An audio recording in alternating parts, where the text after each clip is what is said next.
त्यानंतर बघूया जिल्ह्यांच्या बातम्या। तुळजाभवानी देवीचे पुरातन दागिने चोरणाऱ्यांवर गुन्हा नोंद। मंदिर संस्थानचे अध्यक्ष डॉक्टर सचिन ओंबास यांच्या आदेशाने 4 महंतांसह 7 जणांवर गुन्हा नोंद।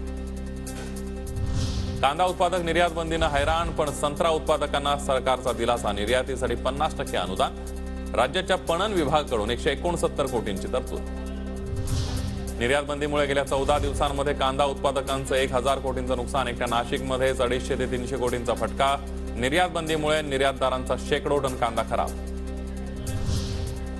कोल्हापुरात संभाजी महाराजांच्या पुतळ्यावरून महायुतीचे पक्ष आमने सामने। काम अपूर्ण असूनही मुश्रीफ सतेज पाटलांवर पुतळा अनावरणाचा आरोप। शिंदे गटाचं हिंदुत्ववादी संघटना आक्रमक।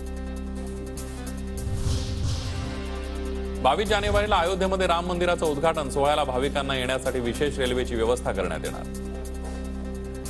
चंद्रपूर जिल्ह्यामध्ये गाडी घरासमोर उभी असताना कापले गेले फास्ट ट्रॅक मधून पैसे। शहरातील व्यावसायिक आणि पत्रकार जितेंद्र चोरडे यांसोबत घडला प्रकार।